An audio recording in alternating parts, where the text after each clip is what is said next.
동서양을 막론하고 고대 철학자들이 음악이 가진 힘에 대해서 굉장히 주목을 했었습니다. 한 예로 고대 그리스의 그 철학자였던 플라톤이 이런 말을 한 적이 있습니다. 한 나라의 음악을 제정할 수 있는 모든 권리를 나에게 준다면 나는 누가 그 나라의 법률을 만들든지 상관하지 않겠다. 이게 플라톤이 한 말입니다. 그로부터 한 100년쯤 지나서 이제 중국으로 건너가면 중국의 그 사상가 중에 순자라고 하는 사람이 있었습니다. 그 사람이 뭐라고 얘기했냐면 한 나라의 정치가 잘 되어 가는지를 알려면 그 나라 사람의 음악을 들어보면 알 수 있다. 이렇게 이야기했습니다. 그러니까 동서양을 막론하고 고대 철학자들이 문화의 여러 갈래 중에서 특별히 음악이라고 하는 것이 음악이 사람의 영혼에 사람의 성격 형성에 미치는 영향들에 대해서 굉장히 중요하게 생각하고 주목을 했었다라고 하는 것입니다. 여러분 오늘 우리가 함께 말씀을 통해서 나누고자 하는 부분은 예배의 여러 가지 요소가 있는데 그 예배의 여러 요소 중에 찬양에 대해서 같이 좀 살펴보려고 합니다. 구약 성경의 이사야 43장 21절에 이사야 선지자는 우리에게 이렇게 이야기를 해주고 있죠. 이 백성은 내가 나를 위하여 지었나니 나의 찬송을 부르게 하려 함이라. 이 백성은 내가 나를 위하여 지었나니 나의 찬송을 부르게 하려 함이라. 무슨 말씀입니까? 하나님을 찬양하는 것은 하나님의 백성들에게 있어서 선택사항이 아니고 필수사항이라고 하는 것입니다. 왜냐하면 저와 여러분이 지음을 받은 목적, 저와 여러분이 창조된 가장 본질적인 목적 가운데 하나가 하나님을 찬양하는 것에 있다라고 하는 것이죠. 하나님께서는 우리가 당신을 찬양하는 것을 기뻐하시고 또 그렇게 찬양을 명령하신다라고 하는 것, 우리가 성경의 페이지를 통해서 발견할 수 있는 것입니다. 그런데 여러분, 찬양은 결국 음악입니다. 그것을 부인할 수는 없겠죠. 예배에 찬양이 차지하는 비율이 굉장히 많이 있고 그 찬양은 대개 음악적인 요소를 가지고 있는 찬양들이라고 하는 것입니다. 그리고 그 음악적인 요소가 앞에도 말씀드렸다시피 영향력이 굉장히 크기 때문에 교회사를 쭉 건너오면서 이 찬양이 가지는 음악적인 영향력 때문에 이제 여러 가지 교회 찬양에 대한 그런 다른 다양한 의견들이 생기게 되었던 것입니다. 때에 따라서는 하나님을 찬양하는 것인데 어떤 종류의 찬양으로 찬양할 것인가 교회가 이견을 가지고 나누어지기도 했습니다. 비근한 예로 저희 교회가 속해 있는 교단은 ICA 교단이죠. ICA 교단에서 다른 개혁파 교회인 CRC 교단이 갈라집니다. 1857년에 갈라진 가장 큰 이유 중에 하나가 찬양 때문이었습니다. 시편만 찬양할 것인가, 시편 말고 다른 찬송가도 찬양할 수 있을 것인가 문제였어요. 심지어 교회 안에서 어떤 악기를 가지고 찬양할 수 있을 것인가, 찬양에 어떤 악기들이 동원될 수 있는 것인가 라고 하는 문제 때문에도 교회사 속에서 많은 이견이 있고 그리고 때로 교회가 또 그것 때문에 갈라지기도 하고 이런 일들을 경험했다라고 하는 것입니다. 동시에 그렇기 때문에 예배의 갱신이나 교회의 부흥을 이야기할 때 말씀의 회복과 더불어서 항상 중요하게 논의되어지는 하나의 주제가 있습니다. 그것도 바로 찬양이라고 하는 주제라고 하는 것이죠. 그렇기 때문에 우리가 오늘 예배 가운데 드려지는 찬양에 대해서 바른 이해를 가지고 바르게 하나님을 찬양하는 것 얼마나 중요한지 알 수가 없는 것입니다. 오늘 이 시간에 물론 우리가 교회에서 사용되어지는 모든 음악에 대해서 그리고 찬양과 관련된 모든 주제들에 대해서 다 이야기할 수는 없을 것입니다. 그럼에도 불구하고 저희는 오늘 특별히 성경의 한 구절, 이 에베소서에 나오는 이 구절을 중심으로 해서 우리가 드리는 예배 가운데 드리는 찬양의 본질적인 부분들 조금 더 생각하고 함께 은혜를 나누고 또 아버지 하나님 앞에서 함께 기도할 수 있기를 바라는 것입니다. 오늘 우리가 함께 읽은 말씀 가운데서 이제 사도 바울이 이렇게 이야기를 하고 있죠. 시와 찬미와 신령한 노래들로 서로 화답하며 너희의 마음으로 주께 노래하며 찬송하며. 우리가 굉장히 익히 알고 있는 말씀입니다. 사실 이 말씀에 가장 가까운 그 배경을 보자면 성령 충만하라라고 하는, 그렇죠. 세월을 아껴서 성령 충만하라, 술 취하지 말고 성령에 취해라, 이렇게 이제 말씀하시는 장면과 바로 이어서 따라 나오는 부분이 됩니다. 그렇기 때문에 시와 찬미와 신령한 노래로 하나님을 찬양하는 것, 우리의 마음을 다해서 하나님을 찬양하는 것은 곧 성령 충만의 결과로 이렇게 우리가 볼 수 있는 것처럼 본문이 이렇게 되어져 있습니다. 동시에 오늘 우리가 살펴보는 이 본문은 초대교회 당시에 예배라고 하는 구체적인 이 세팅을 전제하고 바울이 지금 이야기하고 있다고 해도 별 무리가 없는 것 같습니다. 오늘 특별히 바울이 이렇게 얘기하죠. 시와 찬미와 신령한 노래들로 서로 화답하며, 그렇죠. 이 서로 화답한다는 것이 어떤 의미가 있겠습니까? 우리가 함께 지금 모여서 예배하는 것과 같은 공동체 안에서 서로 찬양하는 모습을 마음속에 지금 이제 사도 바울이 그리고 있다라고 생각을 하는 것입니다. 초대교회 안에 예배가 존재했었고 그 예배 동안에 어떻게 하나님을 찬양할 것인가 라고 하는 문제, 그 문제에 대해서 지금 사도 바울이 이야기하고 있다, 우리가 이렇게 보아도 별 무리가 없다라고 하는 것입니다. 그런데 이처럼 찬양 가운데, 예배 가운데 드려지는 찬양에 대해서 사도 바울이 이야기하면서 우리에게 전해주는 메시지 중에 우리의 주목을 끄는 대목이 하나가 있죠. 그것이 바로 시와 찬미와 신령한 노래들로 찬양을 하라라고 하는 것입니다. 시와 찬미와 신령한 노래들로. 여러분, 이것은 초대교회 당시에 어느 정도 이렇게 고정된, 그러니까 교회가 찬양할 때 이 찬양에 대해서 고정된 어떤 표현이었던 것 같습니다. 여러분, 골로새서에서도 사도 바울이 비슷한 표현을 사용합니다. 사실 같은 표현을 사용합니다. 골로새서 3장 16절입니다. 혹시 나옵니까? 그럼 같이 한번 읽어볼까요? 골로새서 3장 16절입니다. 그리스도의 말씀이 너희 속에 풍성히 거하여 모든 지혜로 피차 가르치며 권면하고 시와 찬미와 신령한 노래를 부르며 마음의 감사함으로 하나님을 찬양하고. 시와 찬미와 신령한 노래들이라고 하는 이 프레이즈는 에베소서와 골로새서가 똑같습니다. 원어로도 똑같아요. 자, 이 헬라 원어를 영어로 그대로 풀면 이렇게 할 수 있죠. 시라고 하는 것은 psalms, 찬미는 hymns, 그리고 신령한 노래는 spiritual songs, 이렇게 할 수 있습니다. 그럼 이제 문제가 생기는 겁니다. 도대체 이게 뭘 의미하느냐라고 하는 것이죠. 시와 찬미와 신령한 노래가 도대체 무엇을 의미하는가? 사실은 교회사 속에서, 2000년 교회사 속에서 이것이 정확하게 무엇을 의미하는가에 대해서 많은 토론이 있어 왔습니다. 굉장히 다양한 의견들이 있어 왔고 지금까지도 그러합니다. 지금도 여러 교회에 따라서 여러 해석자들에 대해서 이 부분에 대한 해석이 참 많이 다르게 적용이 되고 있습니다. 자, 우선은 이 표현이 오늘날에 어떤 분들이 말하는 것처럼 psalms는 구약의 시편을 말하는 것이고 찬미, hymns는 우리가 가지고 있는 찬송가, 성경책 뒤에 붙어 있기도 하고 따로 있기도 하는 찬송가를 hymn이라고도 하니까 찬송가를 말하는 것이고, spiritual songs라고 했을 때 신령한 노래라고 하는 것은 복음 성가를 의미한다. 이렇게 간단하게 구분하는 것은 조금 무리가 있습니다.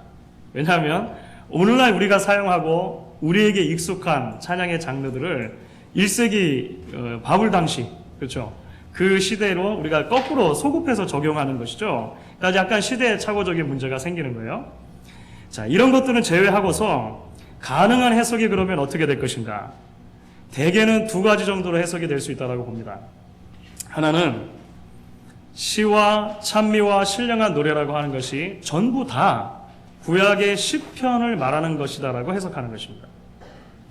자, 예수님 당시에 또 바울 당시에 하나님의 백성들이, 유대인들이 이제 그 사용했던 성경이 있습니다. 구약 성경인데 그 구약 성경은 원래 히브리어로 기록된 성경이라기보다는 그 히브리어가 나중에 더 편한, 이 사람들이 더 편한 헬라어로 번역된 성경을 많이 사용했습니다.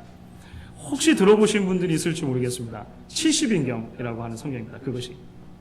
그런데 그 70인경 헬라어로 번역된 성경을 보면 시편의 여러 표제들이 있는데 그 시편의 표제들 중에 어떤 시편은 Psalms라고 번역이 되어 있고 또 어떤 시편들은 hymns라고 되어 있고 또 어떤 것들은 spiritual song이라고 되어 있다는 거예요. 그래서 이것 전체가 다 시편을 의미한다. 그래서 지금 시편을 찬양할 것을 이야기하는 것이다. 이렇게 해석하는 경향들이 있습니다. 대개 지금도 어떤 교회의 전통에서는 예배 시간에 절대 다른 찬송을 사용하지 않고 구약의 시편 찬양만 찬양하는 교회들이 있습니다. 여러분은 별로 본 적이 없으시죠? 예, 필라델피아에도 있어요. 그 개혁적 다른 전통 가운데 있는 그 교회들인데 있습니다. 그러니까 주로 이제 그런 교회의 전통에 놓여 있는 교회들이 이런 해석을 하는 것입니다. 두 번째는 이 표현들 시와 찬미와 신령한 노래들이라고 하는 표현이 초대교회에서 사용되었던 다양한 찬양의 장르들을 보여준다라고 하는 해석이 있습니다. 그러니까 서로 다른 장르라고 하는 거예요. 물론 그러면 시는 뭐고 찬미는 뭐고 영적인 노래는 무엇인가 신령한 노래는 무엇인가 정확한 그 의미를 알기는 좀 어렵습니다. 시라고 하는 것이 구약의 시편을 의미하는 것은 맞다라고 하는 것이 대개 이 공통된 의견들입니다. 하지만 찬미가 그러면 뭔가 힘 그리고 신령한 노래가 뭔가 라고 했을 때 의견들이 좀 갈려요. 그래서 뭐 어떤 사람들은 찬미는 반주가 있는 찬양을 말하는 것이고 신령한 노래는 반주가 없는 무반주 찬양을 말하는 것이다. 이제 쭉 그 어원을 따져서 그렇게 살펴보는 학자들도 있고 또 어떤 사람들은 찬미는 힘은 삼위일체 하나님을 직접적으로 찬양하는 내용들 거룩 뭐 이라든지 있지 않습니까? 그 외에 이 신령한 노래들 스피리추얼 송스들은 하나님을 직접적으로 찬양하지 않지만 개인의 고백이나 기도나 이런 간접적인 찬양들을 담고 있다. 인내하신 구세주여 내 말 들으사 죄인 오라 하실 때 날 부르소 뭐 이런 거 있지 않습니까? 그렇죠? 이렇게 보는 사람들도 있다라고 하는 것입니다. 좀 어렵죠? 자, 저는 이제 성경 전체의 맥락과 교회사의 큰 흐름 가운데서 볼 때 사실 이 두 번째 해석이 조금 더 우리가 생각할 때 건전한 해석의 방향이다라고 생각을 합니다. 무슨 말입니까? 시와 찬미와 신령한 노래라고 하는 표현이 적어도 초대교회 예배에 허용되었던 다양한 찬양의 장르들을 이야기한다는 것은 맞다고 보는 것입니다. 시편 찬송과 더불어서 초대교회에도 이미 다양한 찬양의 장르들이 존재했다는 거예요. 그리고 초대교회 성도들은 어떤 것은 찬미라고 부를 수 있었고 어떤 것은 영적인 노래, 신령한 노래라고 부를 수 있는 그런 구분된 찬양들이 있었다라고 하는 것입니다. 구약에 기록된 시편만이 아니고 새로 만들어진 노래들을 가지고도 신약의 백성들이 찬양을 했다라고 우리가 생각해 볼 수 있다는 것이죠. 그럼 왜 그렇겠습니까? 이게 이제 중요한 것입니다. 그것은 성경 전체를 통해 볼 때 찬양이 가지는 본질적인 성격과 관계가 된 것입니다. 그러니까 하나님의 백성들이 찬양을 한다고 했을 때 도대체 그 찬양이 무엇이냐라고 하는 것이죠. 그 찬양의 본질적인 성격과 이것이 관계가 되어 있다라고 하는 것입니다. 찬양의 본질은 성경 전체를 통해서 우리가 어떻게 정의를 해볼 수 있습니까? 그것은 구원을 경험한 성도들의 심령에서 자연스럽게 쏟아져 나오는 감정적인 반응이라고 하는 것입니다. 찬양은 개인과 공동체의 신앙의 고백을 담은 마음의 언어라고 하는 것이죠. 자, 이것을 이제 릭 워렌이라고 하는 목사님이 있습니다. 그 세들백 교회 이야기 뭐 이렇게 유명해지신 분이죠. Purpose Driven Church, 뭐 Purpose Driven Life 쓰셔가지고 유명해졌습니다. 릭 워렌 목사님이 이런 이야기를 한 적이 있어요. 기독교는 믿음을 노래로 표현한다. 왜냐하면 기독교는 단순히 종교가 아니라 연애 사건이기 때문이다. 우리를 너무 사랑하셔서 하나뿐인 아들의 목숨까지 주신 하나님과의 사귑입니다. 그래서 노래와 찬양보다 더 하나님의 임재와 사랑을 느끼게 해주는 것이 없다. 이렇게 말했어요. 이게 무슨 말입니까? 우리가 하나님을 찬양한다고 하는 것은 하나님을 사랑하게 되었을 때, 그리고 하나님의 그 사랑을 우리가 경험하게 되었을 때 성도들의 마음에서 자연스럽게 쏟아져 나오는, 뿜어져 나오는 어떤 말할 수 없는 감격적인 언어가 된다라고 하는 거예요. 여러분, 연애를 하면 대개, 항상 다 그런 건 아닙니다. 누구나 다 그런 건 아닌데, 연애를 하면 대개 시인이 됩니다.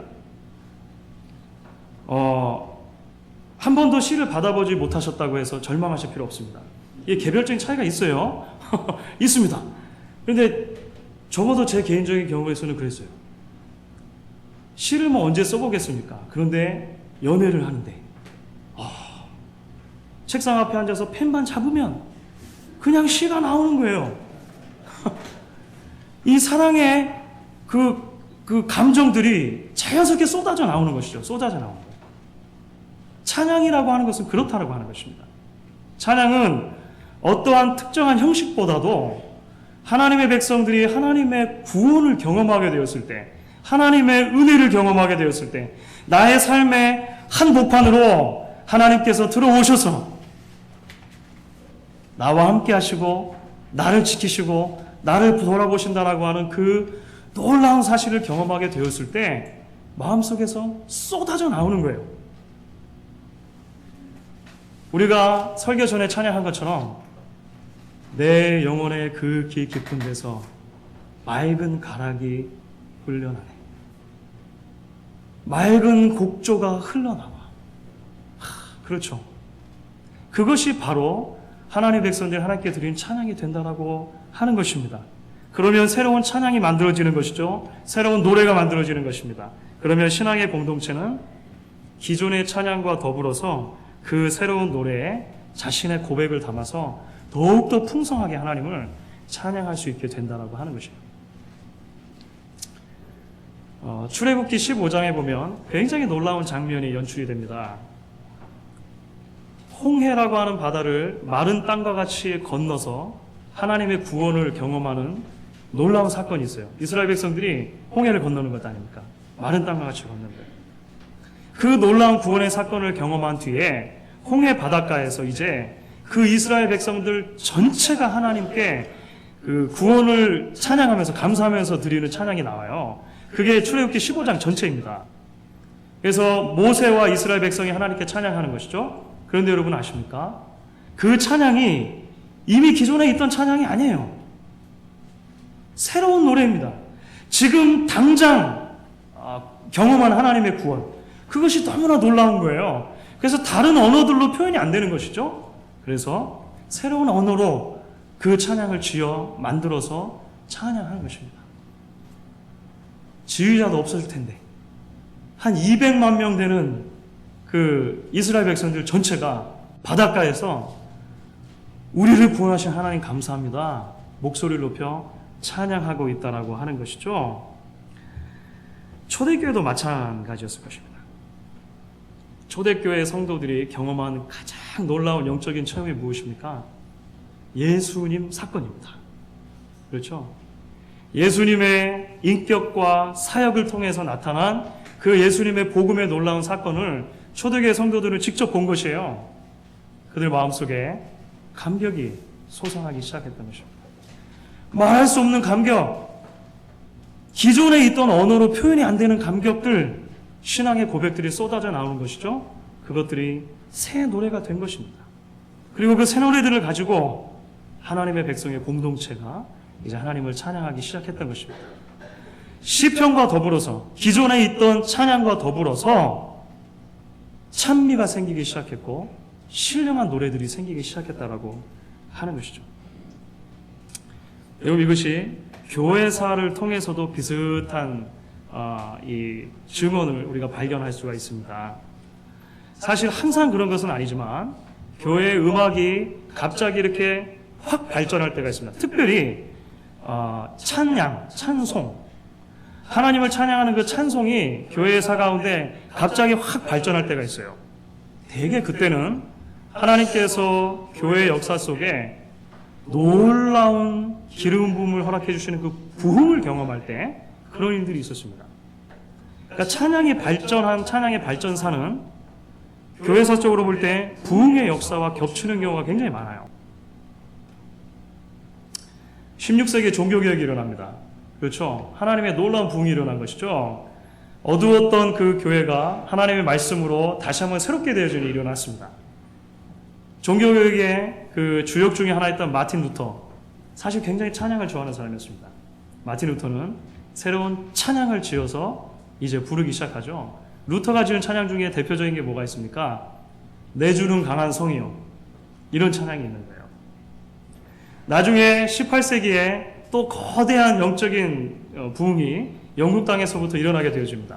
그때 정말 말할 수 없는 신앙의 감격을 가지고 찬송을 작사하고 만드는 사람들이 생겨났어요. 가장 대표적인 사람 중에 하나가 찰스 웨슬리입니다. 찰스 웨슬리.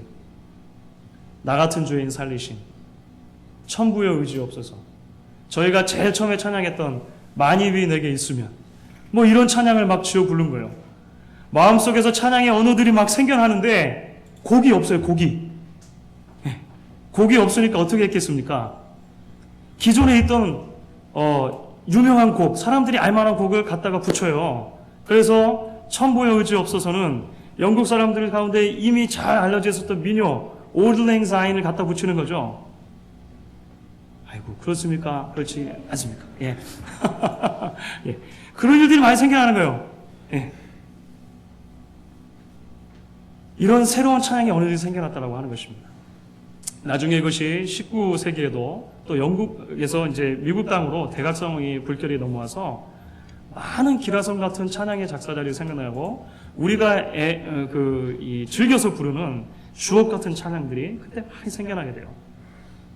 파니 제인 크로스비 여사 같은 분들, 아이라 생키, 무디를 따라다니는 아이라 생키 같은 분들, 필립스 브루스 같은 분들, 이런 분들이 이제 하나님을 찬양하는 찬양들을 많이 만들어내게 되었다라고 하는 것입니다. 하나님의 은혜에 대해서 마음으로부터 쏟아져 나오는 이 자연스럽고 벅찬 감정을 그들이 담아서 하나님을 찬양하기 시작했다라고 하는 것이죠.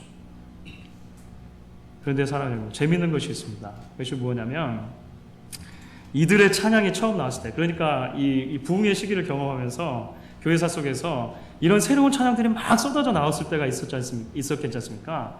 그런데 이런 찬양들이 막 쏟아져 나왔을 때 어떤 사람들은 그 새로운 찬양들을 굉장히 좋아하고 그래서 함께 찬양하고 함께 예배에 사용하는 사람들도 있었지만 동시에 한편으로 비판하는 사람들도 있었습니다. 그 새로운 찬양들이 불편한 사람들이 있었어요. 주로 어떤 것 가지고 비판을 받았냐면요, 멜로디가 너무 세속적이다, 멜로디가 너무 세속적이어서 경박하다, 이런 것들이 많았습니다. 그리고 가사가 너무 주관적이다, 너무 개인적인 이런 그 경험에 치우치는 경향이 있다, 이래가지고 사람들이 많이 비판을 했죠. 그런 비판받는 중에 찬양 중에 하나가 뭔지 아십니까? 만세반석 열리니 내가 들어간다. 저희 찬양 188장이죠. 제가 굉장히 좋아하는 찬양입니다. 그 찬양도 비난을 피해갈 수 없었던 거죠. 아니, 가사가 그렇게 주관적이냐? 사람들이 이렇게 했었다라고 하는 것입니다. 사람의 귀가 굉장히 보수적이죠. 우리의 미각도 보수적일 수 있습니다만 우리의 청각, 우리의 사람의 듣는 귀는 굉장히 보수적이에요. 그래서 나에게 익숙한 음악의 장르가 아니면 사실 굉장히 거부하는 경향이 강합니다. 그래서 심지어 부흥의 때에도 하나님께서 교회 가운데 말할 수 없는 하나님의 임재와 은혜를 부어주셨던 그 부흥의 시간들에도 새로운 놀라운 찬양들이 쏟아져 나왔을 때 어떤 사람들은 그것이 좀 불편한 사람들이 있었다라고 하는 것입니다. 사랑하는 여러분, 결국 오늘 말씀을 통해서 이야기를 드리려고 하는 것이 무엇입니까? 바울이 시와 찬미와 신령한 노래들로 하나님을 찬양하라라고 이야기를 했을 때 우리가 여기서 발견하게 되는 진리는 무엇입니까? 우리가 하나님께 드리는 찬양은 철저하게 하나님을 향한 우리의 신앙의 고백을 담은 우리 마음의 외침이어야 한다고 하는 것입니다. 찬송이 거기 있기 때문에 오늘 몇 장 하겠습니다 하면 펼쳐가지고 일단은 몇 절까지 있나 보시고, 안 그러세요? 한 5절까지 있으면 오늘 좀 힘들겠네. 2페이지에 걸쳐져 있으면 이게 오늘 이렇게 되는 거죠. 여러분, 그럴 것이 아니라 찬양이라고 하는 것은 시편으로 찬양을 하든지 찬미로 찬양을 하든지 영적인 노래로 찬양을 하든지 찬양의 본질이 무엇이라는 것입니까? 우리의 마음속에서 하나님을 향해 쏟아져 나오는 하나님의 구원하심과 하나님의 은혜를 향해서 쏟아져 나오는 우리의 마음의 떨림이고 우리의 신앙의 고백을 담아 외치며야 한다라고 오늘 성경의 전체적인 진리가 우리에게 이야기하는 것입니다. 찬양은 결국 우리를 구원하신 하나님을 향해 드리는 여러분 한 사람 한 사람의 뜨거운 신앙의 언어이고 고백이기 때문에 그런 것입니다. 그렇기 때문에 이러한 관찰은 자연스럽게 오늘 본문을 통해서 찬양에 대해서 우리가 생각해 보기를 원하는 두 번째 진리로 넘어가게 됩니다. 그것은 무엇이냐 하면 찬양의 본질이 본래 그런 것이기 때문에 우리가 찬양을 할 때 마음을 다해 하나님께만 드리는 찬양을 올려야 한다라고 하는 것입니다. 마음을 다해 하나님께만 올리는 찬양. 오늘 19절에서 바울이 이렇게 얘기했죠. 시와 찬미와 신령한 노래들로 서로 화답하며 너희의 마음으로 주께 노래하며 찬송하며. 골로새서 3장 16절에도 비슷한 표현이 등장하는 것입니다. 시와 찬미와 신령한 노래를 부르며 마음의 감사함으로 하나님을 찬양하고. 사랑하는 성도 여러분, 우리의 찬양을 받으시는 분은 오직 하나님이십니다. 여러분 그 사실을 믿으십니까? 그러면 우리의 찬양을 평가하시는 분도 하나님이시겠죠. 그 사실도 믿으십니까? 예. 우리의 찬양의 유일한 대상이 하나님이시라면 우리가 드리는 찬양을 평가하시는 분도 하나님이라고 하는 것입니다. 한 사람이 드리는 찬양이 그의 신앙을 고백하는 언어이기 때문에 사실은 개개인에 따라서 찬양의 호불호가 있을 수 있습니다. 그렇죠. 없다면 거짓말이죠. 예. 내가 좀 더 좋아하는 찬양이 있을 수 있는 것입니다. 좀 더 익숙한 찬양의 장르, 빠른 것을 좋아하신다든지 느린 걸 좋아하신다 이런 거 있지 않습니까? 그죠? 가사도 그렇고 물론 이제 이것은 바뀔 수는 있는 것입니다. 우리 그 때에 따라서 우리의 형편에 따라서 또 우리가 시간이 흘러감에 따라서 바뀔 수는 있습니다만 다를 수가 있는 것이죠. 하지만 나의 호불호가 하나님이 받으시는 찬양의 종류를 우리 마음대로 제한해서는 안 된다라고 우리가 이야기할 수 있는 것이겠죠. 때로 어르신들께서는 이런 말씀 하시게 됩니다. 젊은이들이 드리는 찬양을 보면 한숨을 먼저 쉬세요. 하시면서 야, 정신 하나도 없네. 저렇게 찬양해가지고 하나님이 정말 받으시겠는가? 그렇게 생각하는 분들 더러 계실지 모르겠습니다.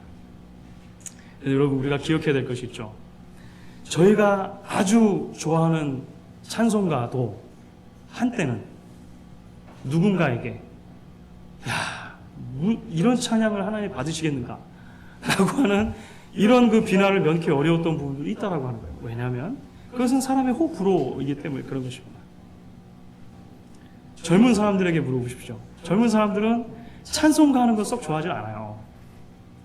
찬송가 하자고 하면 일단 한숨을 또 쉬어요. 젊은 사람들은. 이렇게 하면서 와 4절이네. 아까 말씀드렸죠. 야 5절이네. 이렇게 하는 겁니다. 이것도 문제가 있는 것이죠. 오늘날 이제 20세기부터 21세기 들어서서는 사실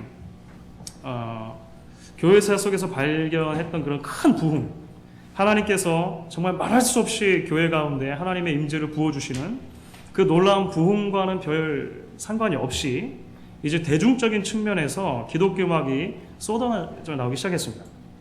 그것은 맞는 것 같아요. 그래서 때에 따라서는 지나치게 자기 감정에만 빠져들어서 이것이 이제 그 감정에만 치우치는 경향이 있는 노래들이 생겨나기도 하고 또 때에 따라서는 여러 다양한 종파들이 있기 때문에 잘못된 가르침을 가진 단체나 종파들에서 만들어낸 찬양이 기존의 교회 안으로 아무런 여과 없이 그저 흘러 들어오는 경향도 있었습니다. 실제로 그렇습니다. 그렇기 때문에 이런 부분도 우리가 조심할 필요는 있게 되는 것 같아요. 그렇지만 사랑하는 성도 여러분, 우리가 이 모든 것들을 다 함께 생각해 보면서 우리가 기억할 수 있기를 바라는 것이 있습니다. 그것은 바로 모든 것들을 넘어서서 우리의 찬양을 받으시는 유일한 대상은 하나님이시라고 하는 것입니다. 이 사실은 변치 않아야 한다라고 하는 것이죠. 그리고 우리의 찬양을 진정으로 평가하시는 분도 하나님 한 분이시다라고 하는 것 우리가 기억해야 한다라고 하는 것입니다. 그래서 우리가 물론 조심할 필요가 있고 교회 안에서 우리가 분별력을 가질 필요가 있지만 조금 더 여러 가지 다양한 찬양에 대해서 열려져야 할 필요도 있다라고 하는 것 우리가 오늘 말씀을 통해서 한번 기억해 봤으면 좋겠다라고 하는 것입니다. 좀 더 나아가서 그 하나님께서 우리가 하나님을 찬양하는데 마음을 다해서 찬양하기를 원하신다라고 성경이 이야기를 하죠. 마음으로 주께 찬양하며 찬송합니다. 사랑하는 여러분, 여러분들 찬양하실 때 마음으로 온 마음 다해 하나님을 찬양하고 계십니까? 저희 교회는 예배가 어디부터 시작합니까? 처음에 목사와 우리 성가대원들이 입장을 합니다. 그러면 우리 찬양팀이 찬양을 시작하죠. 거기부터 우리의 예배가 시작이 되는 거죠. 그렇습니까? 그렇지 않습니까? 예, 여러분 거기부터 우리 찬양이 시작이 됩니다. 우리의 마음을 여시고 정말 마음 다해 힘을 다해 하나님을 찬양하실 수 있는 여러분들 되실 수 있기를 저는 간절히 바라요. 앞부분에 우리가 찬양팀이 찬양 인도할 때는 예배가 좀 아직 안 시작한 것 같고 이제 기도 끝나고 목사가 올라와서 이제 처음에 성경 구절을 읽으면서 또는 기도하면서 예배가 시작한다고 생각하시면 안 됩니다. 저희 예배는 처음부터 시작된 거예요. 여러분들이 마음을 열고 그 찬양에 동참해 주실 수 있기를 바랍니다. 예배 중간중간에 우리가 하나님께 올려드리는 회중 찬양이 있습니다. 하나님께서 이 회중 찬양을 얼마나 기뻐하시는지 몰라요. 우리 마음을 다해서 여러분들이 우리의 마음의 고백을 담아 그 찬양들을 드리실 수 있기를 바랍니다. 성가대가 대표해서 또 하나님께 찬양을 드리는 시간도 있습니다. 성가대가 저희 성도들 전체를 대표해서 하나님 앞에 준비한 특별한 찬양을 또한 올려드리는 것이죠. 우리가 그 찬양에도 함께 하나님을 찬양하는 마음으로 동참할 수 있기를 바랍니다. 점수 매기지 마시고 오늘은 90점이네 오늘은 60 이렇게 하지 마시고 그것이 내가 드리는 찬양인 것처럼 하나님 앞에 마음을 다해 찬양할 수 있게 되어지기를 원하는 것입니다. 그래서 우리 교회 안에 예배를 드릴 때에 우리가 정말로 하나님께서 기뻐하시는 찬양이 회복될 수 있기를 저는 간절히 기대하는 것입니다. 몇 번이나 언급을 해드렸는데 예배의 감격에 빠져라라고 하는 책을 쓰신 김남준 목사님 계십니다. 그분이 그 책에서 이런 얘기를 쓰셨어요. 저는 참 감동스러웠습니다. 한없이 하나님의 이름을 찬송해도 흐르는 눈물을 닦을 수가 없고 우리를 구원하신 주님의 놀라운 사랑을 아무리 노래해도 찬송의 가락이 우리의 마음에 마르지 않는 경험을 하게 되기를 기도합니다. 모두 찬양을 마치고 설교를 듣고 주일 오전 예배를 마치니 하늘에 별이 총총 떠있더라는 간증이 있게 되기를 진심으로 바랍니다. 저는 이 부분이 굉장히 감동이 되는데 여러분 감동이 별로 안 되시는 것 같아요. 예배가 너무 늦게 끝나면 안 되니까. 하나님께서 우리 예배 가운데 말할 수 없는 은혜를 부어주셨어요. 하나님의 임재하심이 어떻게 할 수 없는 감동을 우리에게 다가오는 순간이 있을지 모르겠습니다. 그래서 목사가 너무나 지금 감격스럽네요. 우리 찬양 몇 곡 더 하시겠습니다. 찬양 몇 곡 더 했어요. 우리 기도 좀 더 하시겠습니다. 기도를 좀 더 했습니다. 그런데 어느덧 교회당 문을 열려고 나가려고 하다 보니까 별이 총총 떠있는 밤이 된 거예요. 조금 이상적으로 들릴 수 있지만 저는 한번 기대해 봅니다. 기대해 봐요. 예배 가운데 우리가 단순히 껍데기와 형식에만 얽매여서 드리는 예배가 아니라 정말 하나님의 임재를 경험하게 되고 우리가 마음껏 하나님을 높이고 하나님께 찬양하고 하나님께 영광 돌리게 되어지는 그런 일들이 우리 안에 일어나기를 기대하고 소망해 보는 것입니다. 시와 찬미와 신령한 노래들로 서로 화답하며 우리 마음으로 하나님께 노래하며 찬송하는 저희 목양 공동체가 될 수 있기를 주님의 이름으로 간절히 축원합니다.